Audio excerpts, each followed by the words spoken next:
मैंने 35 लाख रुपए खर्च करके दुनिया की लिमिटेड एडिशन मोटरसाइकिल खरीदी थी, लेकिन मेरे पड़ोसी ने उसे सिर्फ 3,000 रुपए में कबाड़ वाले को बेच दिया और ऊपर से बड़े गर्व से मुझसे कहने लगा कि उसने मेरा कचरा साफ कर दिया है और अब मुझसे 1500 रुपए सेवा शुल्क भी मांग रहा है। मैंने न कोई हंगामा किया और न ही गुस्सा दिखाया, बस बाइक की खरीद, रसीद और मॉडिफिकेशन की पूरी लिस्ट उठाई और सीधे पुलिस स्टेशन पहुंच गया। अब मैं भी देखना चाहता था कि जब पुलिस उसे बताएगी कि इस मामले की न्यूनतम सजा 10 साल से शुरू होती है, तब उसके चेहरे की मुस्कान बचती है या नहीं। मेरा नाम जो हैंग है, मैं बस एक साधारण नौकरी करने वाला इंसान हूँ, लेकिन मैंने अपनी 2 साल की पूरी कमाई लगाकर एक limited edition Kawasaki Ninja H2 खरीदी थी। उसके हर एक पार्ट को मैं खजाने की तरह संभालता था। उसके इंजन की आवाज मेरे लिए दुनिया का सबसे खूबसूरत संगीत थी और उसकी बॉडी की हर लाइन ताकत से भरी हुई लगती थी। मॉडिफिकेशन तो जैसे एक अंतहीन गड्ढा था। इटली से मंगवाए गए ब्रेम्बो ब्रेक कैलिपर की एक जोड़ी ही 10,000 से ज्यादा की थी। स्वीडन के ओलिंस टॉप ग्रेड शॉक एब्जॉर्बर 20,000 के थे और पूरी टाइटेनियम स्कॉर्पियन एग्जॉस्ट सिस्टम की कीमत भी 20,000 थी। कुल मिलाकर सिर्फ मॉडिफिकेशन पर ही 1,20,000 रुपए से ज्यादा खर्च हो चुके थे। ये बाइक सिर्फ एक वाहन नहीं थी, ये मेरी जवानी की याद थी, साधारण जिंदगी से लड़ने का मेरा सबसे बड़ा सहारा थी। मैंने उसे बिल्डिंग के नीचे एक ऐसे कोने में पार्क किया था जहां किसी को कोई परेशानी नहीं होती थी। हर शाम ऑफिस से लौटकर मैं पहले उसे साफ करता था, फिर ऊपर अपने घर जाता था। बाइक पार्क करने के तीसरे दिन मुझे एक फोन आया। कॉल मेरे पड़ोसी वांग जियानजुन की थी। वह मेरे सामने वाले फ्लैट में रहता था। लगभग 50 साल का रिटायर्ड मजदूर था और हमेशा दूसरों के मामलों में टांग अड़ाने का शौकीन था। किसने समय पर कचरा नहीं फेंका, किसने गाड़ी सही जगह पार्क नहीं की, हर बात में उसकी राय होती थी। लोग उसकी उम्र का सम्मान करते थे, इसलिए उससे बहस करने से बचते थे। हेलो, क्या तुम श्याओ झो हो? फोन उठाते ही उसकी आवाज में अजीब सा घमंड था। जी अंकल, मैं ही हूँ। कोई काम था? मैंने पूछा। नीचे जो मोटरसाइकिल खड़ी है वो तुम्हारी है ना? ये सुनते ही मेरा दिल धक से रह गया। हाँ, मेरी है। क्या हुआ? बहुत परेशानी कर रही थी। उसकी आवाज और ऊंची हो गई। हर दिन वहाँ खड़ी रहती थी, लोगों के चलने में दिक्कत होती थी। मैंने भौहें सिकोड़ ली। बाइक तो फूलों की क्यारी के पास एक खाली जगह पर खड़ी थी और किसी का रास्ता बिल्कुल नहीं रोकती थी। अंकल, वह जगह किसी को परेशान नहीं कर रही थी। क्या मतलब परेशान नहीं कर रही थी? मैं कह रहा हूँ तो कर रही थी। उसने मेरी बात बीच में ही काट दी। लेकिन चिंता मत करो, मैंने तुम्हारे लिए उसका इंतजाम कर दिया है। ये सुनते ही मेरे मन में बुरा अंदेशा पैदा हो गया। क्या मतलब इंतजाम कर दिया? मैंने पूछा। बेच दिया। उसकी आवाज में घमंड साफ झलक रहा था। मेरा एक कबाड़ वाले दोस्त है, मैंने उसे बेच दिया। मेरा दिमाग सुन्न हो गया। मैंने तुम्हारी बाइक बेच दी। क्या बुरा किया? 2 पहिए और लोहे के कुछ टुकड़े ही तो थे। 3,000 रुपए मिल गए। तुम्हें तो मेरा शुक्रिया अदा करना चाहिए। मेरी 35 लाख की बाइक उसकी नजर में सिर्फ 3,000 की कबाड़ थी और ऊपर से मुझे उसका धन्यवाद भी करना था। मैंने फोन कसकर पकड़ लिया। मेरी उंगलियों के जोड़ सफेद पड़ गए, लेकिन मैंने खुद को शांत रखा। गुस्सा एक पल में चरम पर पहुंचा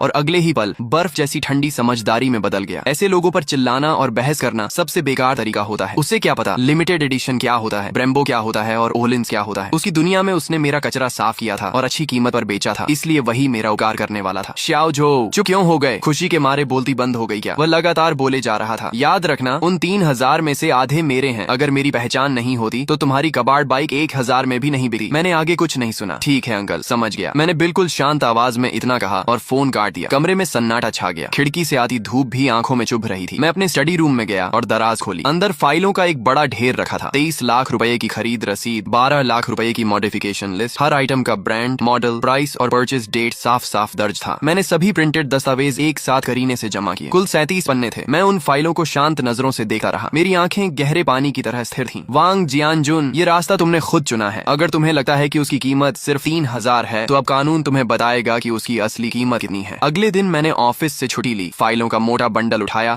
और घर के पास वाले पुलिस स्टेशन पहुंच गया। वहां मेरी मुलाकात एक युवा पुलिस अधिकारी ली से हुई। कॉमरेड, क्या समस्या है? उन्होंने मुझे पानी का गिलास देते हुए पूछा। ऑफिसर, मैं रिपोर्ट दर्ज करवाने आया हूँ। मेरी मोटरसाइकिल चोरी हो गई है। अधिकारी ली ने सिर हिलाया और रिपोर्ट बुक निकाल ली। नाम, पहचान पत्र नंबर, मैंने सारी जानकारी दे दी। अब बताइए, बाइक कब और कहां से गायब हुई? कल दोपहर मेरे घर के नीचे से। कौन सा मॉडल था? कितने समय से आपके पास थी? खरीद की रसीद है? अधिकारी ली लगातार सवाल पूछते हुए नोट्स लेते जा रहे थे। उनके लिए मोटरसाइकिल या इलेक्ट्रिक स्कूटर चोरी होना एक आम मामला था। Kawasaki Ninja H2 limited edition. Oh Kawasaki, उन्होंने सिर हिलाया, लेकिन साफ था कि उन्हें इस मॉडल की असली कीमत का अंदाजा नहीं था। रसीद और बाकी सारे दस्तावेज मेरे पास हैं। मैंने हाथ में पकड़ी फाइल उनके सामने रखी। फाइल काफी मोटी थी, जिसे देखकर वे थोड़ा हैरान हुए। उन्होंने सबसे ऊपर रखी खरीद रसीद उठाई। जैसे ही उनकी नजर 23 लाख रुपए की रकम पर पड़ी, उनका हाथ अचानक रुक गया। उन्होंने सिर उठाकर मुझे दोबारा गौर से देखा। उनकी आंखों में हैरानी साफ दिखाई दे रही थी। कॉमरेड, क्या आपको यकीन है कि यह रसीद असली है? बिल्कुल। मैंने अपना पहचान पत्र और खरीद अनुबंध भी उनके सामने रख दिया। मालिक की सारी जानकारी मेरी है, आप जांच कर सकते हैं। अधिकारी ली का चेहरा गंभीर हो गया। उन्होंने फाइल उठाई और एक एक पन्ना ध्यान से पलटना शुरू कर दिया। ब्रेम्बो ब्रेक कैलिपर की कीमत 12,000 थी। ओलिंस का रियर शॉक एब्जॉर्बर 21,000 का था और स्कॉर्पियन की पूरी एग्जॉस्ट सिस्टम 33,000 की थी। जैसे जैसे अधिकारी ली पन्ने पलटे गए, उनकी गति धीमी होती गई और चेहरे का भाव भी गंभीर होता चला गया। जब वे आखिरी पन्ने तक पहुंचे और कुल रकम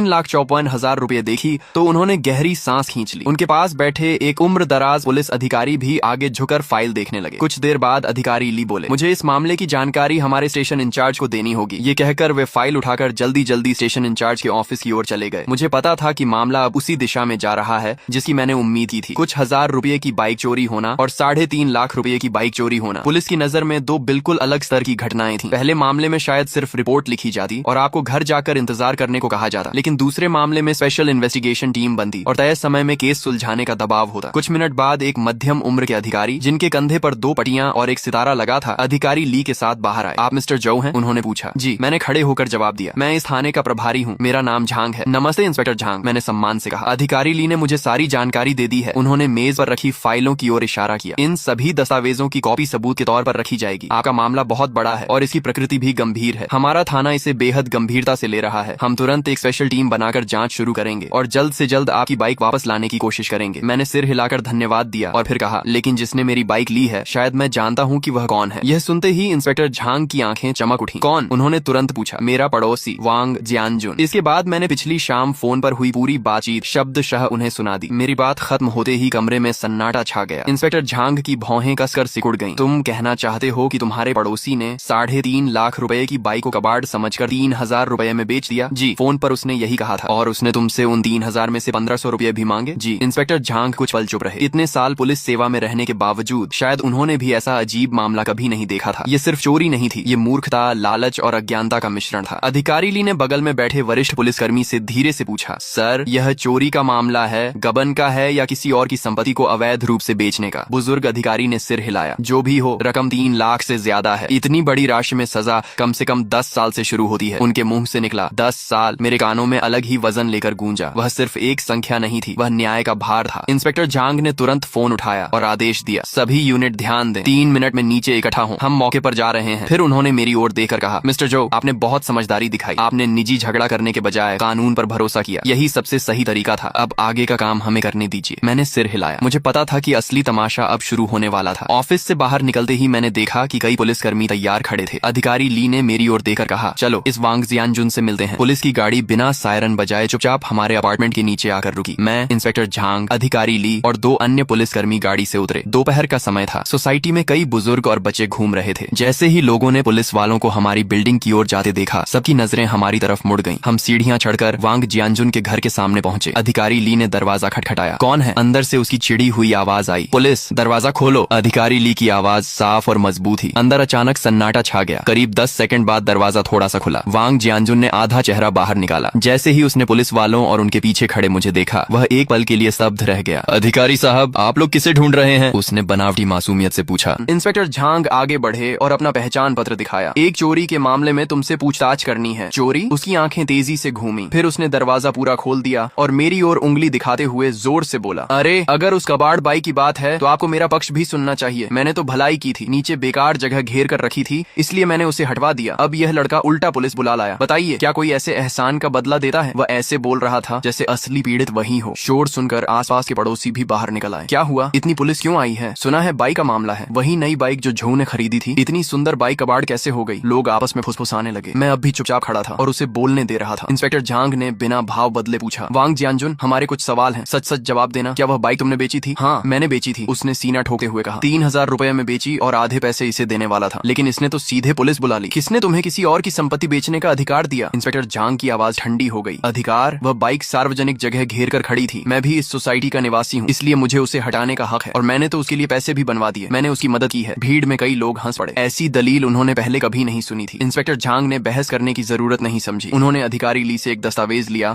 और उसके सामने खोल दिया। वांग जियानजुन, आंखें खोलकर देखो, यह बाइक मालिक जो हेंग की खरीद रसीद और मॉडिफिकेशन लिस्ट है। बाइक की मूल कीमत 2,30,000 रुपए और मॉडिफिकेशन पर 1,24,000 रुपए खर्च हुए हैं। कुल कीमत 3,54,000 रुपए है। हमारे कानून के अनुसार इतनी बड़ी रकम की चोरी पर 10 साल से लेकर उम्र कैद तक की सजा हो सकती है। इंस्पेक्टर झांग का हर शब्द हथौड़े की तरह उसके दिमाग पर गिर रहा था। वांग जियानजुन की आंखें दस्तावेज पर जमी रह गईं। उसके चेहरे का घमंड और अकड़ पल भर में गायब हो गई। उसकी आंखें फैल गईं और मुंह खुला रह गया। गले से बस टूटी फूटी आवाज निकल रही थी, नहीं, यह असंभव है। एक मोटरसाइकिल की कीमत 3 लाख से ज्यादा कैसे हो सकती है? तुम लोग झूठ बोल रहे हो, सब मिलकर मुझे फंसा रहे हो। उसकी आवाज कांप रही थी। तभी उसकी पत्नी लिछुई हुआ घर के अंदर से भागती हुई बाहर आई। क्या हुआ? क्या बात है? लेकिन जैसे ही उसने दरवाजे पर पुलिस और बाहर जमा पड़ोसियों की भीड़ देखी, उसके चेहरे का रंग भी उड़ गया। अधिकारी साहब, जरूर कोई गलतफहमी हुई है। मेरे पति तो बहुत सीधे साधे इंसान हैं। इंस्पेक्टर झांग ने उसे ठंडी नजर से देखा। गलतफहमी? तुम्हारे पति ने अपने पड़ोसी की 3,54,000 रुपए की बाइक 3,000 में बेच दी है, इसे तुम गलतफहमी कहती हो? ये सुनते ही ली छुई हुआ की आंखें फट गई। क्या 3,54,000? उसकी चीख पूरे गलियारे में गूंज उठी। उसी पल वहां मौजूद हर व्यक्ति ने गहरी सांस खींची। सबकी नजरें मेरी ओर मुड़ गईं। पहले उनमें सहानुभूति थी, फिर हैरानी और अब सम्मान था। किसी ने कल्पना भी नहीं की थी कि नीचे खड़ी वह मोटरसाइकिल एक घर की डाउन पेमेंट जितनी कीमत रखती है। वांग जियानजुन का चेहरा पूरी तरह सफेद पड़ चुका था। वह दरवाजे का सहारा लेकर खड़ा था और ऐसा लग रहा था कि किसी भी पल गिर जाएगा। 3,54,000, 10 साल से ज्यादा की जेल, ये दो बातें उसके दिमाग में हथौड़े की तरह गूंज रही थीं और उसकी सारी हिम्मत टूट चुकी थी। तभी उसकी पत्नी ने उसका हाथ पकड़कर जोर जोर से हिलाना शुरू किया। जल्दी बताओ, बाइक किसे बेची थी? जल्दी उसे वापस लाओ। 3 लाख से ज्यादा की रकम हम कहां से भरेंगे? वांग जियानजुन के होंठ कांप रहे थे, लेकिन काफी देर तक उसके मुंह से एक शब्द भी नहीं निकला। बोलते ही अधिकारी ली आगे आए और सख्त आवाज में बोले, वांग जियानजुन, अभी और तुरंत हमें बताओ कि तुमने बाइक किसे बेची है और खरीदार कहाँ है? वांग जियानजुन की आंखों में पूरी तरह निराशा छा चुकी थी। उसने अपनी पत्नी की ओर देखा और टूटे हुए शब्दों में बोला, मैंने कबाड़ खरीदने वाले को बेच दी थी। अब वो इंसान भी नहीं मिल रहा और पैसे भी मैंने जुआ खेलकर हार दिए। ये सुनते ही ली छुई हुआ जोर से रो पड़ी। वह जमीन पर बैठ गई और हाथ पैरों के सहारे घिसटते हुए मेरी ओर आई और मेरे पैंट पकड़ ली। श्याओ झो, नहीं मिस्टर झो, कृपया हमारे साथ दया करो और मेरे पति को छोड़ दो। वह बस एक बूढ़ा और समझदार न होने वाला इंसान है, उसे कुछ नहीं पता। उसकी चीखें बेहद दर्दनाक और टूटे हुए भावों से भरी थी। उसके चेहरे पर आंसू और नाक बह रही थी और अब उसमें पहले जैसा कोई घमंड नहीं बचा था। आसपास खड़े पड़ोसी इशारे कर करके बातें कर रहे थे। सच में 3,50,000? हे भगवान, इस बार तो वांग जियानजुन फंस गया। ये फंसना नहीं है, ये तो सीधा खुद को मशीन में डालने जैसा है। ठीक ही हुआ, हमेशा छोटे फायदे उठाता था, अब सजा मिल गई। मैं नीचे देखकर ली छुई हुआ को देख रहा था। मेरे चेहरे पर कोई भाव नहीं था। दया शायद थोड़ी हो, लेकिन दया के साथ अक्सर गलत कामों की जिम्मेदारी भी जुड़ी होती है। अगर आज मेरी बाइक सिर्फ 3,000 की होती तो क्या वह लोग ऐसे ही रोते? नहीं, तब वे दोनों मिलकर मुझे ही गलत साबित करते और ऊपर से 1,500 रुपए भी खुशी खुशी रख लेते। मैंने हल्के से अपना पैर खींचा और उसके हाथ से खुद को छुड़ाया और शांत आवाज में कहा, ये बातें तुम अदालत में जाकर कहना। मेरी आवाज तेज नहीं थी, लेकिन वहाँ मौजूद हर इंसान तक साफ पहुँच गई। ली छुई हुआ स्तब्ध रह गई और मुझे अविश्वास से देखने लगी। शायद उसने नहीं सोचा था कि मैं इतने हालात में भी इतना ठंडा रह सकता हूँ। इंस्पेक्टर झांग ने अधिकारी ली की तरफ इशारा किया और ली और एक अन्य पुलिसकर्मी आगे आए और वांग जियानजुन को दोनों तरफ से पकड़ लिया। वांग जियानजुन, तुम पर चोरी का आरोप है, अब तुम्हें कानून के तहत पूछताछ के लिए थाने ले जाया जाता है, उन्होंने कहा और ठंडी हथकड़ी उसकी कलाई पर लगा दी। हथकड़ी की क्लिक आवाज उसके पूरे जीवन के अहंकार का अंतिम फैसला जैसी लग रही थी। वांग जियानजुन पूरी तरह टूट गया। उसे लगभग घसीटे हुए ले जाया जा रहा था और वह बड़बड़ा रहा था, नहीं, ऐसा नहीं हो सकता। ये 3 लाख से ज्यादा कैसे हो सकती है? ली छुई हुआ आगे भागने की कोशिश करने लगी, लेकिन एक महिला पुलिसकर्मी ने उसे रोक दिया। आप लोग उसे नहीं पकड़ सकते, वह बूढ़ा है, उसकी तबीयत ठीक नहीं है। इंस्पेक्टर झांग ने गंभीर आवाज में कहा, यह कानून का राज्य है, यहाँ उम्र का बहाना नहीं चलता। उसने अपराध किया है, उसे जिम्मेदारी लेनी होगी। अब रोना बंद करो और सबसे पहले उस खरीदार को ढूंढने की कोशिश करो और बाइक वापस लाओ। यही तुम्हारे पास सजा कम करने का एकमात्र रास्ता है। इसके बाद वह मेरी तरफ मुड़े और बोले, मिस्टर जो, आप भी हमारे साथ आने चलकर बयान दीजिए। मैंने सिर हिलाया और हम सब लोगों की भीड़ के सामने नीचे उतर आए। नीचे पहले से ही पूरी सोसाइटी जमा थी। जैसे ही लोगों ने वांग जियानजुन को हथकड़ी में बाहर आते देखा, भीड़ में हलचल मच गई। मैं पीछे पीछे चल रहा था, मेरा चेहरा शांत था। मैंने लोगों की बातें सुनी। ये लड़का तो बहुत सख्त निकला, कोई रहम नहीं किया। सख्त क्या? अगर तुम्हारी 30 लाख की चीज होती तो तुम क्या करते? सही किया, ऐसे आदमी पर नरमी नहीं होनी चाहिए। मैं लगभग हंस ही पड़ा। सच में, जैसा बाप वैसा बेटा। उसके बाप ने 35 लाख की बाइक को 3,000 में बेच दिया और उसे लगता है कि 5,000 युआन देकर सब कुछ निपटा देगा। तुम्हें लगता है मेरी बाइक की कीमत सिर्फ 5,000 है? एक मोटरसाइकिल की आखिर कितनी कीमत होगी? 5,000 कम नहीं होते। वांग बिन की आवाज बेहद अधीर थी। ज्यादा नखरे मत दिखाओ, मैं बता रहा हूँ, अगर मेरे पापा को कुछ भी हुआ तो तुम्हारा भी अच्छा नहीं होगा। यह एक खुली धमकी थी। मुझे गुस्सा नहीं आया, बल्कि मैं मुस्कुरा दिया। ठीक है, मैं इंतजार करूंगा। और हाँ, तुम्हें एक बात याद दिला दूं, तुम्हारी ये कॉल कंप्लेनेंट को धमकाने और जुडिशियल फेयरनेस में बाधा डालने के दायरे में आती है और मैंने पूरी रिकॉर्डिंग भी कर रखी है। इतना कहकर मैंने सीधे फोन काट दिया। फोन के दूसरी तरफ वांग बिन का चेहरा शायद हरा पड़ गया होगा। मैंने मोबाइल की रिकॉर्डिंग स्टेशन इंचार्ज झांग के सामने चला दी। झांग साहब का चेहरा तुरंत इतना गंभीर हो गया मानो उससे पानी टपकने लगे। बहुत बढ़िया, क्या परिवार है। बूढ़ा अज्ञान और बेखौफ, छोटा घमंडी और दबंग, ये लोग खुलेआम कानून को चुनौती दे रहे हैं। उन्होंने वॉकी टॉकी उठाया और ठंडी आवाज में आदेश दिया, टेक्निकल टीम, अभी इसी नंबर की लोकेशन ट्रेस करो। एक्शन टीम तैयार रहे। आज मैं पूरे परिवार को सीधा अंदर भेजूंगा। सीसीटीवी फुटेज जल्दी ही निकाल ली गई। झांग साहब के गुस्से की वजह से पुलिस स्टेशन की एफिशिएंसी अपने चरम पर पहुंच गई थी। कॉलोनी के गेट वाले कैमरे में कल दोपहर का दृश्य साफ दिखाई दे रहा था। एक पुरानी इलेक्ट्रिक 3 व्हीलर एक तिरपाल से ढकी मोटरसाइकिल को लादे धीरे धीरे इलाके से बाहर निकल रही थी। हालांकि बाइक ढकी हुई थी, लेकिन उसका खास शेप और साइज साफ बता रहा था कि वह मेरी निंजा H2 थी। वही है। मैंने स्क्रीन पर घास की टोपी पहने आदमी की ओर इशारा किया। फुटेज जूम करो और उसका चेहरा साफ निकालो, झांग साहब ने आदेश दिया। टेक्निकल स्टाफ ने तुरंत काम शुरू किया और थोड़ी ही देर में उसकी एक साफ साइड फेस फोटो प्रिंट कर दी गई। ये फोटो लेकर आसपास के स्क्रैप यार्ड और कम्युनिटीज में पूछताछ करो, मुझे यह आदमी चाहिए। पुलिसकर्मी तुरंत निकल पड़े। मैं स्टेशन में ही रुक गया और खबर का इंतजार करने लगा। इंतजार का समय बेहद कठिन था। मुझे नहीं पता था मेरी बाइक किस हालत में होगी। क्या उसे पूरी तरह खोलकर पार्ट्स में बदल दिया गया होगा या कहीं छिपा दिया गया होगा। मैं सबसे बुरे नतीजे के बारे में सोचना भी नहीं चाहता था। करीब 1 घंटे बाद झांग साहब के वॉकी टॉकी से आवाज आई, रिपोर्ट सर, आदमी मिल गया है शहर के बाहरी इलाके में एक बड़े स्क्रैप रिसाइकलिंग फैक्ट्री में। बाइक? झांग साहब ने तुरंत पूछा। बाइक भी यही है, पूरी तरह सुरक्षित। जैसे ही मैंने पूरी तरह सुरक्षित सुना, मेरी तनी हुई नसें आखिरकार ढीली पड़ गईं। ऐसा लगा जैसे शरीर की सारी ताकत निकल गई हो और मैं कुर्सी से टिक गया। बहुत बढ़िया, मैंने लंबी सांस छोड़ी। झांग साहब के चेहरे पर भी मुस्कान आ गई। मिस्टर जो, चलिए हम साथ चलकर देखते हैं। हम तुरंत गाड़ी से शहर के बाहरी इलाके वाले स्क्रैप रिसाइकलिंग फैक्ट्री की ओर निकल पड़े। कच्ची और उबड़ खाबड़ सड़क पर लगभग 15 मिनट तक झटके खाने के बाद हम वहां पहुंचे। सामने का दृश्य काफी विशाल था। पुरानी धातु, प्लास्टिक और कार्डबोर्ड के ढेर छोटे छोटे पहाड़ों जैसे लगे हुए थे। हवा में जंग और इंजन ऑयल की मिली जुली अजीब सी गंध फैली हुई थी। मेरी निंजा H2 वहां ऐसे खड़ी थी जैसे कोई राजकुमार गलती से झुग्गी बस्ती में पहुंच गया हो। एक बड़े टिन शेड के नीचे मेरी बाइक को और भी बड़े वाटरप्रूफ कवर से ढका गया था। कुछ पुलिसकर्मी उसके पास पहरा दे रहे थे और लियू नाम का स्क्रैप डीलर जमीन पर बैठा उदास चेहरे के साथ पूछताछ झेल रहा था। मैं तेजी से आगे बढ़ा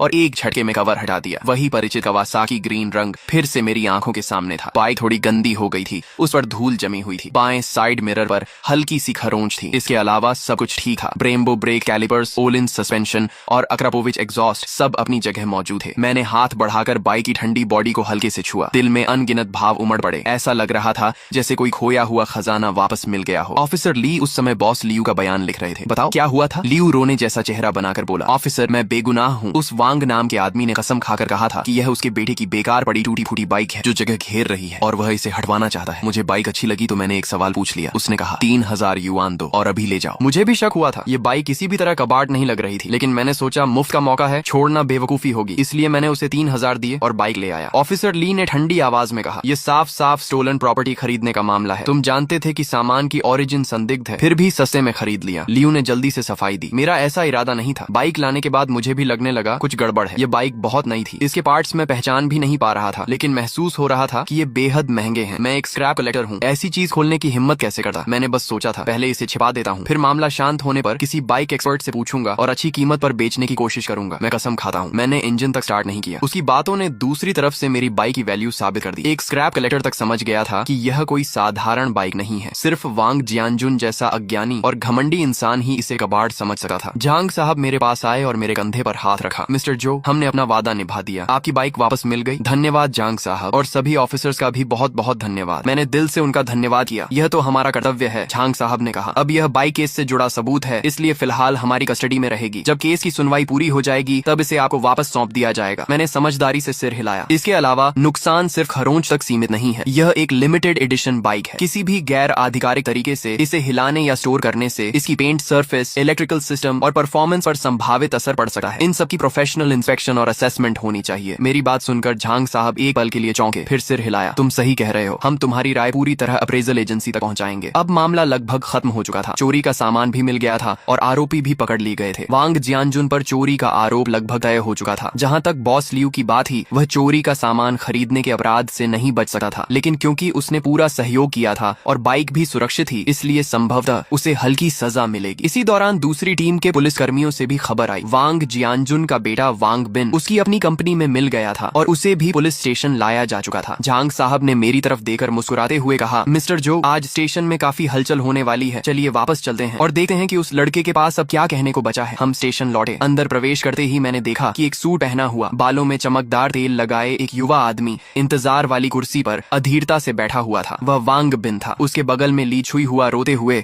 उससे कुछ कह रही थी। जैसे ही उसने मुझे देखा, वह तुरंत खड़ा हुआ और तेजी से मेरी तरफ आया। तुम ही जो हेंग हो? उसने मुझे ऊपर से नीचे तक देखा। उसकी आंखों में तिरस्कार भरा हुआ था। मैं तुम्हें आखिरी मौका देता हूँ, 1 लाख युआन लेकर मामला खत्म कर दो, वरना मैं तुम्हें इस शहर में जीना मुश्किल कर दूंगा। मैंने उसकी तरफ देखा और मुझे हंसी आ गई। उसे अभी तक समझ ही नहीं आया था कि स्थिति क्या है, या फिर यूं कहें कि अपनी पूरी जिंदगी में वह पैसे और रुतबे से हर समस्या हल करता आया था। उसे लगता था कि 1 लाख युआन और एक धमकी मुझे झुका देगी। तुम वांग बिन हो सही, मैंने शांत स्वर में कहा। बोलने से पहले मैं तुम्हें 2 कानूनी बातें समझने की सलाह दूंगा। पहली, विशेष रूप से बड़ी राशि वाली चोरी किसे कहते हैं। दूसरी, क्रिमिनल केस में पब्लिक प्रोसिक्यूशन प्रिंसिपल क्या होता है। है, क्रिमिनल केस ऐसा मामला नहीं है जिसे तुम चाहो तो निजी समझौते से खत्म कर दो। मेरी बात सुनकर वांग बिन का चेहरा सख्त हो गया। उसे उम्मीद नहीं थी कि मैं उससे कानून की बात करूंगा। तुम मुझे ये सब मत सिखाओ, तुम्हें बस ज्यादा पैसे चाहिए, इतना दिखावा क्यों कर रहे हो? 2 लाख युआन, यह मेरी आखिरी सीमा है। अगर अब भी नहीं माने तो मुझे कठोर कदम उठाने पड़ेंगे। तभी पीछे से झांग साहब आ गए। उनका चेहरा बेहद गंभीर था। वांग बिन, उनकी आवाज ज्यादा ऊंची नहीं थी लेकिन अधिकार से भरी हुई थी। ये पुलिस स्टेशन है, तुम्हारी कंपनी नहीं। यहाँ शिकायतकर्ता को धमकाने की हिम्मत तुम्हें किसने दी? झांग साहब के कंधे पर लगे पुलिस रैंक को देकर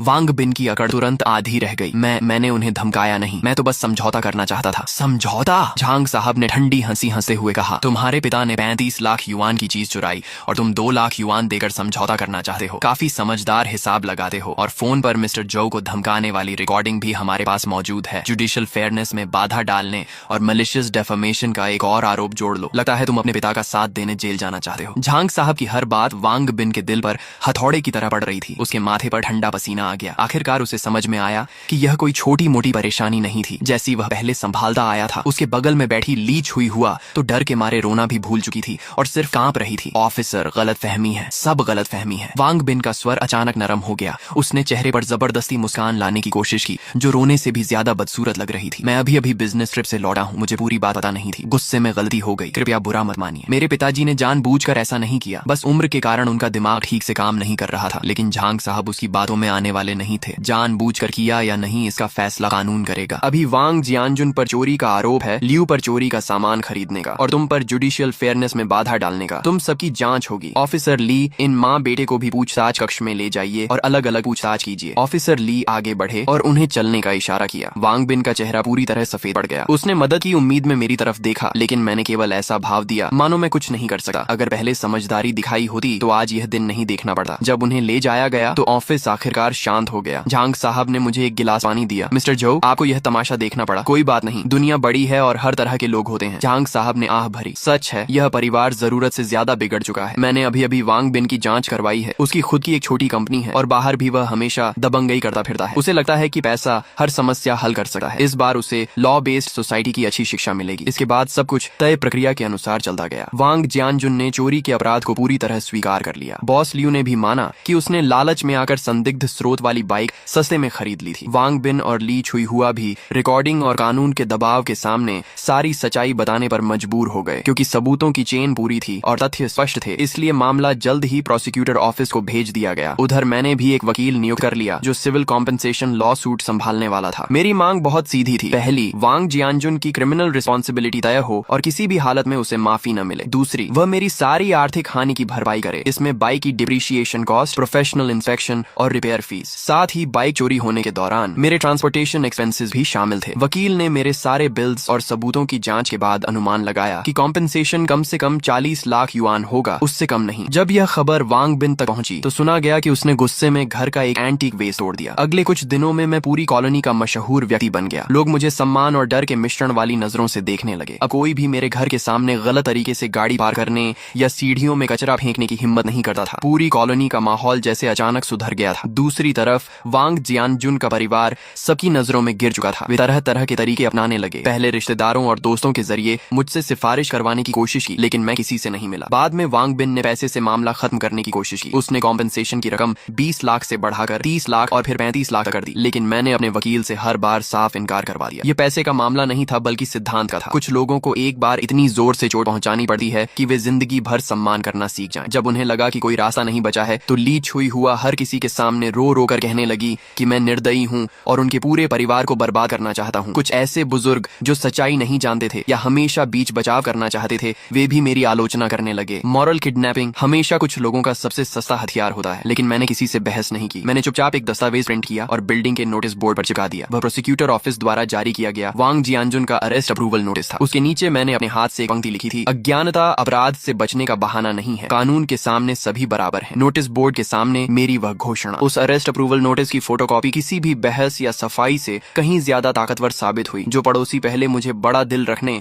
और माफ कर देने की सलाह दे रहे थे अब वे मुझे देखते ही रास्ता बदल लेते थे। उनकी नजरों में सम्मान के साथ साथ एक हल्का सा डर भी था। वे मुझसे नहीं डरते थे बल्कि उस तरीके से डरते थे जिसमें मैं आम लोगों की तरह व्यवहार नहीं करता था, लेकिन फिर भी पूरी तरह कानून और तर्क के दायरे में रहता था। ली छुई हुआ का रोना धोना भी बंद हो गया। वह अब बिल्डिंग के नीचे बैठकर खुद को बेचारा साबित करने की कोशिश नहीं नहीं करती थी क्योंकि नोटिस बोर्ड के सामने से गुजरने वाला हर व्यक्ति उसे तिरस्कार भरी नजरों से देखता था। लेकिन मैं जानता था कि यह सिर्फ तूफान से पहले की शांति है। वांग परिवार इतनी आसानी से हार मानने वाला नहीं था, खासकर वांग बिन। वह ऐसा इंसान था जो हमेशा पैसे और ताकत से समस्याएं हल करता आया था। पुलिस स्टेशन से बाहर आने के बाद उसने एक बार भी मुझसे संपर्क नहीं किया। यह बिल्कुल असामान्य था। उसके स्वभाव के हिसाब से या तो वह बुरी तरह बौखला चुका होता या फिर किसी बड़े षड्यंत्र की तैयारी कर रहा होता। मैंने लापरवाही नहीं की। मैंने अपने वकील को फोन किया और वांग बिन को लेकर अपनी चिंता बताई। वकील ने मुझे सावधान रहने, अपनी पर्सनल सेफ्टी का ध्यान रखने और हर गतिविधि पर नजर रखने की सलाह दी। साथ ही उसने बताया कि क्रिमिनल केस अब प्रोसिक्यूटर ऑफिस के पब्लिक प्रोसिक्यूशन प्रोसेस में प्रवेश कर चुका है। वांग जियानजुन की जेल की सजा लगभग तय मानी जा रही थी। हमारी सिविल लॉ सूट भी आधिकारिक रूप से दाखिल की जा चुकी थी और अब सिर्फ सुनवाई का इंतजार था। ऊपर से देखने पर सब कुछ सही दिशा में बढ़ रहा था, लेकिन मेरे दिल की बेचैनी लगातार बढ़ती जा रही थी। सोमवार को मैं हमेशा की तरह ऑफिस काम पर गया। मैं जिस कंपनी में काम करता था वह एक मध्यम आकार की इंटरनेट एंटरप्राइज थी जो एंटरप्राइज सर्विसेज का काम करती थी। मैं वहाँ प्रोजेक्ट मैनेजर था। न बहुत बड़ा पद और न बहुत छोटा। काम काफी रहता था, लेकिन नौकरी सम्मानजनक थी। जैसे ही मैं ऑफिस पहुंचा मुझे माहौल कुछ अजीब लगा। सहकर्मी मुझे देकर नजरें चुरा रहे थे। कुछ लोग जो आमतौर पर मेरे काफी करीबी थे कुछ कहना चाहते थे लेकिन कह नहीं पा रहे थे। मेरे दिल में अचानक एक झटका सा लगा। लगता है आखिरकार वह चाल चल दी गई थी। मैं अपनी सीट पर जाकर बैठा और कंप्यूटर चालू ही किया था कि एडमिनिस्ट्रेशन डिपार्टमेंट का एक कर्मचारी मेरे पास आया। जो हैंग, मिस्टर चेन आपको अपने ऑफिस में बुला रहे हैं। मिस्टर चेन हमारी कंपनी के मालिक थे। 40 साल से ऊपर उम्र, तेज दिमाग और बेहद सक्षम व्यक्ति। वह आमतौर पर मेरे जैसे स्तर के कर्मचारियों को सीधे अपने ऑफिस नहीं बुलाते थे। लगता है वांग बिन के हाथ अब कंपनी तक पहुंच चुके थे। मैंने गहरी सांस ली, अपने कपड़े ठीक किए और जनरल मैनेजर ऑफिस की तरफ चल पड़ा। ऑफिस का दरवाजा खुला हुआ था। मिस्टर चेन अपनी बड़ी कुर्सी पर बैठे थे। उनके चेहरे पर कोई खास भाव नहीं था। ये समझना मुश्किल था कि वह खुश हैं या नाराज। मिस्टर चेन, आपने बुलाया? मैंने पूछा। बैठो। उन्होंने सामने वाली कुर्सी की ओर इशारा किया। मैं बैठ गया और अपनी कमर सीधी रखी। मैंने खुद से कोई सफाई देने की कोशिश नहीं की क्योंकि मुझे पता था कि मेरे आने से पहले वांग बिन अपनी तरफ की कहानी में खूब मिर्च मसाला लगाकर उन्हें सब कुछ बता चुका होगा। अब देखना यह था कि मिस्टर चेन किसकी बात पर भरोसा करते हैं। करीब आधा मिनट खामोशी रही। फिर आखिरकार मिस्टर चेन बोले, जो हैंग, आज मुझे एक फोन आया था दिंगशेंग ग्रुप के वांग बिन का। दिंगशेंग ग्रुप वांग बिन की कंपनी का नाम था। नाम सुनने में बड़ा लगा था, लेकिन असल में वह एक छोटी सप्लाई चेन कंपनी ही थी। हालांकि हाल ही में वे हमारी कंपनी के साथ एक कोऑपरेशन प्रोजेक्ट पर बातचीत कर रहे थे। अगर वह डील हो जाती तो हमारी कंपनी को अच्छा खासा ऑर्डर मिल सकता था। उसने मुझे तुम्हारे बारे में बहुत कुछ बताया। मिस्टर चेन की नजरें मेरे चेहरे पर टिक गईं,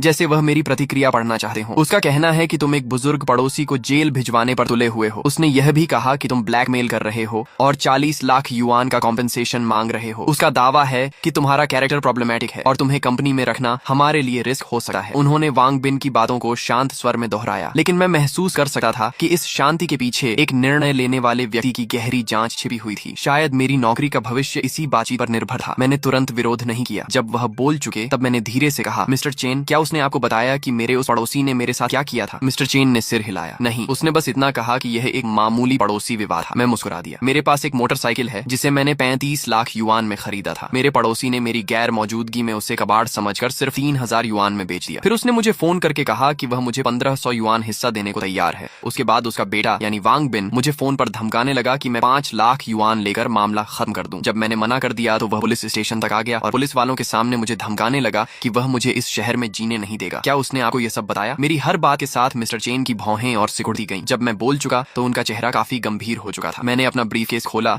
और वही दस्तावेज निकाले जो पहले पुलिस को दिए थे। बाइक की परचेस इनवॉइस, मॉडिफिकेशन लिस्ट और इंपोर्ट कस्टम्स डिक्लेरेशन। मैंने उन्हें धीरे से उनकी मेज पर रख दिया। फिर मैंने अपना मोबाइल निकाला और एक रिकॉर्डिंग चला दी। मैं बता रहा हूँ, अगर मेरे पापा को कुछ हुआ तो तुम्हारा भी अच्छा नहीं होगा। वांग बिन की घमंडी आवाज शांत ऑफिस में बेहद कर्कश लग रही थी। अब मिस्टर चेन के चेहरे को सिर्फ खराब नहीं कहा जा सकता था, वह पूरी तरह सख्त और गंभीर हो चुका था। उन्होंने मेज पर रखे दस्तावेज तेजी से पलटने शुरू किए। जब उनकी नजर उन महंगे मॉडिफिकेशन पार्ट्स की सूची पर गई तो उनकी आंखों में हैरानी की झलक दिखी। रिकॉर्डिंग खत्म होने के बाद उन्होंने सिर उठाकर मेरी तरफ देखा। उनकी नजरें बदल चुकी थीं। जो हैंग, तो तुम भी एक एंथुसियास्ट हो? मैं एक पल के लिए चौंका, लेकिन फिर समझ गया। मिस्टर चेन, क्या आपको भी गाड़ियों का शौक है? मिस्टर चेन मुस्कुराए। वह उठकर ऑफिस के एक कोने में रखी अलमारी तक गए और उसका दरवाजा खोला। अंदर फाइलें नहीं बल्कि कई शानदार कार मॉडल्स रखे हुए थे। उनमें से एक पोर्श 911 GT3 का मॉडल भी था। जब मैं जवान था तब मुझे भी गाड़ियों का बहुत शौक था। बाद में उम्र बढ़ी और समय कम हो गया। अब बस यही मॉडल्स बची हुई यादें हैं। उन्होंने पोर्श मॉडल उठाया और हल्के से उसकी धूल साफ की। Brembo brakes, all in suspension. इन चीजों के पीछे दो तरह के लोग पागल होते हैं, या तो बिना सोचे समझे दिखावा करने वाले, या फिर वे लोग जिन्हें मशीनों और परफॉर्मेंस से सच्चा प्यार होता है। मुझे लगता है तुम दूसरी श्रेणी में आते हो। ये कहते हुए वह मेरी ओर मुड़े। तुमने इस मामले को बहुत अच्छी तरह संभाला। मूर्खता और घमंड का सामना हमेशा सबसे शांत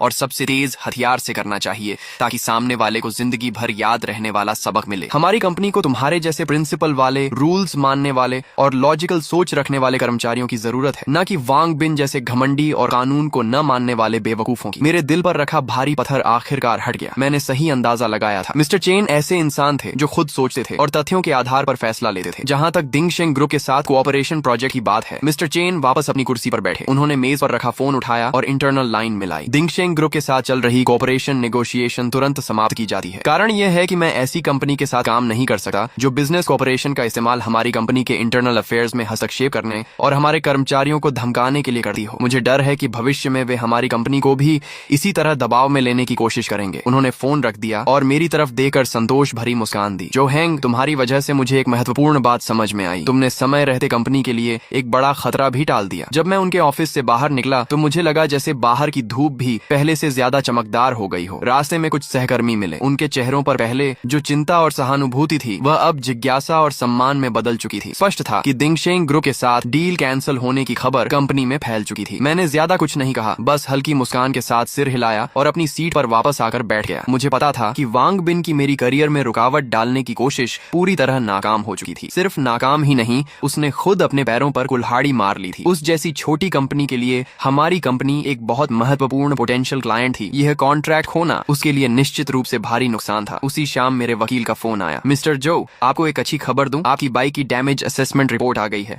और नतीजे हमारी उम्मीद से भी बेहतर हैं। उनकी आवाज में उत्साह साफ झलक रहा था। कैसे? मैंने पूछा। असेसमेंट एजेंसी ने बहुत प्रोफेशनल काम किया है। उन्होंने सिर्फ साइड मिरर की स्क्रैच रिपेयर कॉस्ट का ही आकलन नहीं किया, बल्कि हमारे उस तर्क को भी स्वीकार किया है कि लिमिटेड एडिशन व्हीकल को गैर आधिकारिक तरीके से हिलाने और स्टोर करने से संभावित नुकसान हो सकता है। रिपोर्ट में कहा गया है कि बाइक को गैर पेशेवर लोगों द्वारा गैर पेशेवर उपकरणों से ट्रांसपोर्ट किया गया और खराब माहौल में रखा गया, जिससे उसकी पेंट सरफेस पर कई सूक्ष्म स्क्रैचेस आई हैं जो सामान्य आंखों से दिखाई नहीं देती। साथ ही उसके प्रिसीजन इलेक्ट्रॉनिक सिस्टम्स में नमी और धूल जमा होने का भी जोखिम पैदा हुआ है। रिपोर्ट में पूरे वाहन की highest standard deep cleaning, maintenance और सिस्टम इंस्पेक्शन की सिफारिश की गई है। इन सभी खर्चों को जोड़ने पर डायरेक्ट इकोनॉमिक लॉस 48,000 युआन आंका गया है। उन्होंने थोड़ी देर रुकर आगे कहा, और यह तो सिर्फ शुरुआत है, इसमें वह हिडन लॉस शामिल नहीं है जो बाइक की चोरी की घटना के कारण सेकंड हैंड मार्केट वैल्यू में कमी के रूप में हुआ है। इस पर भी एक्सपर्ट्स ने ओपिनियन दिया है और अनुमान लगाया है कि बाइक की कीमत में 10% से 15% तक की गिरावट आई है। यानी सिर्फ वाहन के नुकसान के आधार पर ही हम कम से कम 80,000 युआन से अधिक कॉम्पेंसेशन क्लेम कर सकते हैं। मैं उनकी बात सुनते हुए मन ही मन उनकी प्रोफेशनलिज्म की और भी ज्यादा इज्जत करने लगा। वास्तव में प्रोफेशनल काम हमेशा प्रोफेशनल्स को ही सौंपना चाहिए, लेकिन वकील अभी रुके नहीं। और यह सबसे महत्वपूर्ण बात भी नहीं है। सबसे महत्वपूर्ण यह है कि यह रिपोर्ट क्रिमिनल केस की सेंटेंसिंग बेसिस के रूप में प्रोसिक्यूटर ऑफिस को भेजी जाएगी। पहले क्योंकि बाइक बरामद हो गई थी, इसीलिए कोर्ट सजा तय करते समय कुछ नरमी बरत सकता था, लेकिन अब जब यह साबित हो गया है कि इस घटना ने गंभीर परिणाम पैदा किए हैं, तो वांग जियानजुन का अपराध और मजबूत हो गया है। मुझे लगता है कि 10 साल से ज्यादा की सजा से वह बच नहीं पाएगा। फोन कटने के बाद मेरे मन में मिश्रित भावनाएं थीं। मैं कोई क्रूर इंसान नहीं था और न ही किसी को बर्बाद करने में मुझे आनंद आता था, लेकिन जिस क्षण वांग जियानजुन ने मेरी बाइक बेच दी थी, उसी क्षण उसने अपने लिए सबसे गंभीर परिणाम तय कर लिए थे। अज्ञानता और मूर्खता कभी भी अपराध से बचने का बहाना नहीं बन सकती। अगले कुछ दिनों तक वांग बिन पूरी तरह गायब रहा। मुझे खबर मिली कि दिंगशेंग ग्रुप की कैश फ्लो चेन में कुछ समस्याएं आने लगी हैं। मिस्टर चेन अपने बिजनेस सर्कल में काफी प्रभावशाली व्यक्ति थे। उन्होंने खुलकर कह दिया था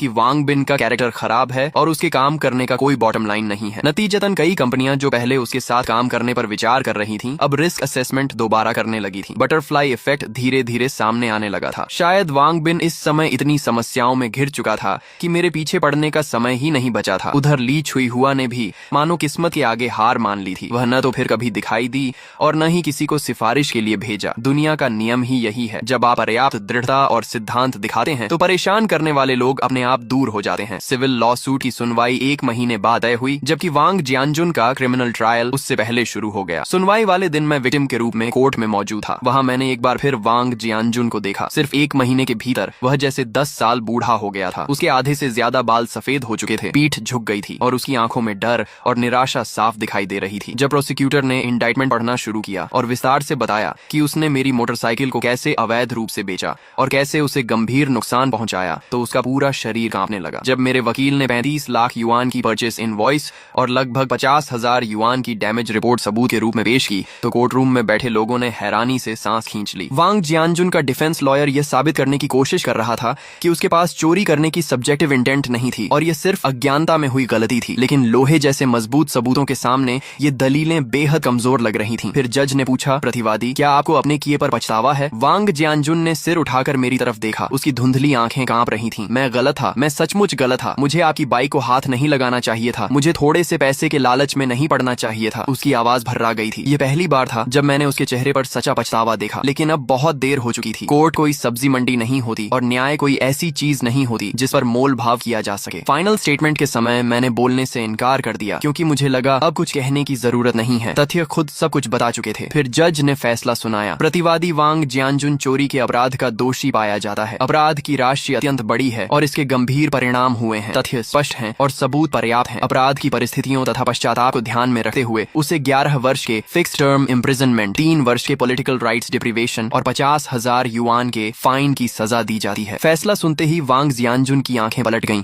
और वह सीधे प्रतिवादी की सीट पर ढह गया। दर्शक दीर्घा के कोने से ली छुई हुआ की दिल दहला देने वाली चीख सुनाई दी। मैं शांतिपूर्वक खड़ा हुआ, पीछे मुड़कर नहीं देखा और कोर्ट रूम से बाहर निकल गया। बाहर आसमान बेहद नीला था। मैं जानता था कि वांग जियानजुन का फैसला अब समाप्त हो चुका है, लेकिन वांग बिन और उसके पूरे परिवार की असली परीक्षा अभी शुरू हुई थी। सिविल कॉम्पेंसेशन के 40 लाख युआन अभी भी उनके सिर पर बाकी थे। फैसले के बाद वांग परिवार की दुनिया पूरी तरह बिखर गई। 11 साल की जेल किसी 50 वर्ष से अधिक उम्र के व्यक्ति के लिए क्या मायने रखती है, यह बताने की जरूरत नहीं थी। सुना कि ली छुई हुआ गंभीर रूप से बीमार पड़ गई और आधे महीने से ज्यादा अस्पताल में रही। उधर वांग बिन के सामने और भी बड़ी समस्या खड़ी हो गई। उसके पिता पर 50,000 युआन का फाइन लगाया गया था और मेरी 400,000 युआन की सिविल कॉम्पेंसेशन केस भी समय पर सुनवाई के लिए पहुंच गई। कोर्ट में वांग बिन के वकील ने कॉम्पेंसेशन अमाउंट कम करवाने की पूरी कोशिश की। उन्होंने वाहन को नुकसान पहुंचने की बात तो मानी, लेकिन कॉम्पेंसेशन की रकम पर आपत्ति जताई। उनका कहना था कि खासकर second hand market value reduction वाला हिस्सा केवल अनुमान है और उसका कोई कानूनी आधार नहीं है। लेकिन मेरे वकील बिल्कुल शांत रहे। उन्होंने एक नया सबूत पेश किया। देश की सबसे प्रतिष्ठित यूज्ड व्हीकल असेसमेंट एजेंसी द्वारा जारी की गई प्रोफेशनल इवैल्यूएशन रिपोर्ट। उस रिपोर्ट में विस्तार से बताया गया था कि मेरी लिमिटेड एडिशन निंजा H2 को चोरी किए जाने और लंबे समय तक खराब वातावरण में रखने के कारण उसकी कलेक्शन वैल्यू और मार्केट सर्कुलेशन वैल्यू को स्थायी नुकसान पहुंचा है। रिपोर्ट का निष्कर्ष था कि उसकी वैल्यू लॉस लगभग 80,000 से 120,000 युआन के बीच है। हमने बीच का आंकड़ा लेते हुए 100,000 युआन का दावा किया। ये रिपोर्ट किसी भारी मुक्के की तरह साबित हुई जिसने विपक्षी वकील की बची खुची उम्मीदों को भी चकनाचूर कर दिया। अंततः कोर्ट ने लगभग पूरी तरह मेरे दावों का समर्थन किया और फैसला सुनाया कि वांग जियानजुन और उसके परिवार को मेरी सभी आर्थिक हानियों की भरपाई करनी होगी। कुल कॉम्पेंसेशन अमाउंट 366,000 युआन तय की गई। पहले से लगाए गए 50,000 युआन के क्रिमिनल फाइन को जोड़ दिया जाए तो वांग परिवार को कुल मिलाकर 430,000 युआन से ज्यादा की रकम चुकानी थी। एक साधारण नौकरी पेशा परिवार के लिए यह रकम किसी पहाड़ से कम नहीं थी और वांग बिन के लिए तो यह ऐसा झटका था जिससे उबरना आसान नहीं था। फैसला आने के अगले ही दिन से उसने अपनी संपत्ति बेचनी शुरू कर दी। उनका वह पुराना घर जिसमें वे 20 साल से ज्यादा समय से रह रहे थे, बिक्री के लिए बाजार में डाल दिया गया। ली छुई हुआ के गहने, उसकी BMW कार और यहाँ तक कि उसकी कंपनी के महंगे ऑफिस इक्विपमेंट तक सेकंड हैंड वेबसाइट्स पर बेचने के लिए डाल दिए गए। फिर भी इतनी बड़ी रकम जुटाने में उसकी कमर टूट गई। दिंगशेंग ग्रुप पहले ही हमारी कंपनी का ऑर्डर खोने के बाद मुश्किल में था। अब मालिक खुद मुकदमों में घिरा हुआ था और कंपनी की पूंजी भी लगभग खत्म हो चुकी थी। जल्द ही कंपनी की हालत इतनी खराब हो गई कि उसका संचालन मुश्किल हो गया। जब दीवार गिरती है तो हर कोई धक्का देने आ जाता है। जिन कंपेटिटर्स को उसने पहले परेशान किया था और जिन सप्लायर्स के पैसे उसने रोक रखे थे, वे सभी एक एक करके उसके पीछे पड़ गए। 2 महीने भी नहीं बीते थे कि दिंगशेंग ग्रुप ने आधिकारिक रूप से बैंक्रप्सी लिक्विडेशन की घोषणा कर दी। जो वांग बिन कभी सबकी नजरों में सफल प्रेसिडेंट वांग था, वह अब लोगों की नजरों में एक बदनाम डिफॉल्टर बन चुका था। इस दौरान उसने एक बार अपने वकील के माध्यम से मुझसे संपर्क किया। उसने अनुरोध किया कि मैं उसे कुछ अतिरिक्त समय दे दूं ताकि वह कॉम्पेंसेशन अमाउंट किस्तों में चुका सके। मैंने उसकी बात मान ली, लेकिन एक शर्त रखी। मैंने कहा कि उसे एक पब्लिक अपॉलॉजी लेटर लिखना होगा जिसमें वह पूरी सच्चाई बताए। उसके पिता की लालच और अज्ञानता, उसकी अपनी घमंड भरी हरकतें, मुझे धमकाने की कोशिश और जुडिशियल फेयरनेस में हस्तक्षेप करने के प्रयास, सब कुछ बिना छिपाए विस्तार से लिखना होगा और फिर उस माफीनामे को कॉलोनी के नोटिस बोर्ड पर पूरे 1 महीने तक लगाकर रखना होगा। वांग बिन काफी देर तक चुप रहा, लेकिन आखिरकार उसने यह शर्त मान ली क्योंकि उसके पास कोई दूसरा विकल्प नहीं था। कुछ दिनों बाद नोटिस बोर्ड पर लगी लाल रंग की अरेस्ट नोटिस के बगल में एक नई सफेद शीट दिखाई दी। वह वांग बिन का अपॉलॉजी लेटर था। उस पत्र के शब्द पश्चाताप और विनम्रता से भरे हुए थे। उसकी पंक्तियों में उस पुराने घमंडी वांग बिन की कोई झलक नहीं बची थी। कॉलोनी के लोग रोज वहाँ से गुजरते समय रुकर पर उसे पढ़ते और फिर एक लंबी सांस भरते। ये किसी भी भाषण या सीख से कहीं ज्यादा प्रभावशाली चेतावनी थी। उसने सभी को एक बात सिखा दी, कभी किसी की सीमा लांघने की कोशिश मत करो और कानून की गरिमा को चुनौती देने की भूल मत करो, क्योंकि तुम कभी नहीं जानते कि तुम्हारे सामने दिखने वाला यह बिल्कुल साधारण सा पड़ोसी असल में किस ताकत और किस सिद्धांत के सहारे खड़ा है। मेरी मोटरसाइकिल भी आखिरकार पुलिस स्टेशन से वापस मिल गई। मैं उसे शहर के सबसे अच्छे सर्विस सेंटर में ले गया और वहां उसकी सबसे कॉम्प्रिहेंसिव मेंटेनेंस और रेस्टोरेशन करवाई। कॉम्पेंसेशन के पैसों का एक हिस्सा उसी में खर्च हो गया और बाकी रकम मैंने बचा कर रखी। जिंदगी मानो फिर से अपने पुराने रास्ते पर लौट आई थी। मैं अब भी वही साधारण प्रोजेक्ट मैनेजर था जो हर दिन मेट्रो पकड़कर ऑफिस जाता था। लेकिन जब मैं दोबारा अपनी कावासाकी निंजा H2 पर बैठा, थ्रॉटल घुमाया और उस परिचित इंजन रोर को सुना तो मेरा मन पहले जैसा नहीं रहा था। अब वह बाइक सिर्फ साधारण जिंदगी के खिलाफ मेरा हथियार नहीं थी, बल्कि मेरे सिद्धांतों पर टिके रहने और न्याय की रक्षा करने का एक मेडल बन चुकी थी। एक शाम मैं शहर की एक्सप्रेसवे पर बाइक चला रहा था कि हेलमेट के ब्लूटूथ ईयरफोन में फोन बज उठा। कॉल मिस्टर चेन की थी। जो हैंग, कहाँ हो? उन्होंने पूछा। सर, बाहर बाइक चला रहा हूँ, मैंने जवाब दिया। तुम्हें एक अच्छी खबर देनी है। उनकी आवाज बेहद खुश लग रही थी। वांग बिन वाला प्रोजेक्ट तो कैंसिल हो गया था ना, लेकिन उस प्रोजेक्ट की क्लाइंट कंपनी को हमारी कंपनी में काफी दिलचस्पी हो गई है। उन्होंने सुना कि हमने अपने एम्प्लॉय की रक्षा के लिए कोऑपरेशन छोड़ दी और वे हमारी कॉर्पोरेट कल्चर से बहुत प्रभावित हुए। आज उन्होंने आधिकारिक रूप से हमारे साथ कॉन्ट्रैक्ट साइन कर लिया है। कॉन्ट्रैक्ट अमाउंट वांग बिन वाले प्रोजेक्ट से 3 गुना बड़ा है और सबसे मजेदार बात, उनकी कंपनी के बॉस एक सीनियर मोटरसाइकिल एंथुजियस्ट हैं। उन्होंने खास तौर पर तुम्हें मिलने के लिए कहा है। कह रहे थे कि ओलिन सस्पेंशन ट्यूनिंग पर तुमसे चर्चा करनी है। फोन पर मिला। यह निमंत्रण मेरे लिए अप्रत्याशित था, लेकिन मैं जल्दी ही समझ गया कि शायद यह मेरी जिंदगी का एक बड़ा अवसर हो सकता है। ठीक है सर, मैं कभी भी उपलब्ध हूँ, मैंने कहा। मिस्टर चेन हंस पड़े। अच्छा, मैं तुम्हें बाद में वीचैट पर एड्रेस भेजता हूँ। अच्छे से तैयार होकर आना। हमारी कंपनी की इज्जत मत डुबो देना। फोन कट गया और मेरे दिल में एक गर्माहट सी भर गई। उनकी बातें मजाकिया जरूर थी, लेकिन उनमें अपनापन साफ झलक रहा था। उन्होंने मुझे सिर्फ एक एम्प्लॉई नहीं बल्कि ऐसा इंसान माना था जिसे आगे बढ़ाना और सही लोगों से मिलवाना चाहिए। ऐसा विश्वास पैसे से नहीं खरीदा जा सकता। शुक्रवार शाम 7 बजे मैं मिस्टर चेन द्वारा भेजे गए एड्रेस पर पहुंचा। वह शहर के बीचों बीच स्थित एक टॉप लेवल प्राइवेट क्लब था। बाहर कोई साइन बोर्ड नहीं था, सिर्फ एक भारी एबनी वुड डोर थी। दरवाजे पर खड़े अटेंडेंट ने विनम्रता से मेरी पहचान की पुष्टि की और फिर मुझे अंदर ले गया। क्लब का इंटीरियर लो की लेकिन बेहद लग्जूरियस था। हर छोटी बड़ी डिटेल असाधारण टेस्ट को दर्शा रही थी। मिस्टर चेन गुआनलान नाम के प्राइवेट रूम में मेरा इंतजार कर रहे थे। जब मैंने दरवाजा खोला तो देखा कि वह लगभग 50 वर्ष के एक सज्जन व्यक्ति के साथ बड़ी खुशी से बातचीत कर रहे थे। उस व्यक्ति ने एक सलीकेदार चाइनीज ट्रेडिशनल जैकेट पहन रखी थी। उसका व्यवहार शालीन था, आंखें गहरी थीं और उसकी हर हरकत में एक सफल नेता की स्थिरता दिखाई देती थी। स्पष्ट था कि वही क्लाइंट कंपनी के चेयरमैन थे, मिस्टर चेन। मैंने आगे बढ़कर अभिवादन किया। ओह, जो हैंग आ गए। मिस्टर चेन तुरंत उठे और मुस्कुराते हुए बोले, आइए आपकी मुलाकात करवाता हूँ। ये हैं होंगयुएन टेक्नोलॉजी के चेयरमैन मिस्टर ली वेहान। और ली सर, यही हैं हमारी कंपनी के प्रोजेक्ट मैनेजर जो हैंग, जिनके बारे में मैंने आपको बताया था। नमस्ते ली सर, मैंने बिना झिझक हाथ बढ़ाया। तो तुम जो हैंग हो? ली वेहान मुस्कुराए और मजबूती से हाथ मिलाया। उनकी हथेली चौड़ी और ताकतवर थी। उनकी नजरों में उत्सुकता और प्रशंसा दोनों थी। तुम्हारे बारे में मिस्टर चेन ने सब बताया है। तुमने हालात को बहुत समझदारी से संभाला, हिम्मत भी है और दिमाग भी। तुम बड़े काम करने की क्षमता रखते हो। यह तारीफ पूरी तरह दिल से निकली हुई लग रही थी। आप ज्यादा तारीफ कर रहे हैं, मैंने विनम्रता से कहा। मैंने सिर्फ वही किया जो मुझे सही लगा। बहुत बढ़िया। ली वेहान जोर से हंसे। आजकल सही काम करते रहना ही अपने आप में एक दुर्लभ गुण है। आओ बैठकर आराम से बात करते हैं। डिनर का माहौल मेरी उम्मीद से कहीं ज्यादा सहज था। हमने बिजनेस की ज्यादा बात नहीं की। ली वेहान और मिस्टर चेन दोनों ने बड़ी स्वाभाविकता से बातचीत को हमारे साझा शौक यानी मोटरसाइकिल्स की ओर मोड़ दिया। सुना है तुम्हारे पास निंजा H2 है? ली वेहान ने पूछा। जी हाँ, मैंने जवाब दिया। उनकी आंखें चमक उठी। वह तो कमाल की मशीन है। भाई लोग, आज के लिए बस इतना ही। अगर इस वीडियो पर अच्छा रिस्पॉन्स आया और आप लोगों ने भरपूर सपोर्ट दिखाया तो मैं कल ही इसका नेक्स्ट पार्ट अपलोड कर दूंगा। वीडियो पसंद आई हो तो लाइक कर देना, चैनल सब्सक्राइब कर लेना और कमेंट में जरूर बताना कि आपको स्टोरी कैसी लगी। मिलते हैं नेक्स्ट पार्ट में।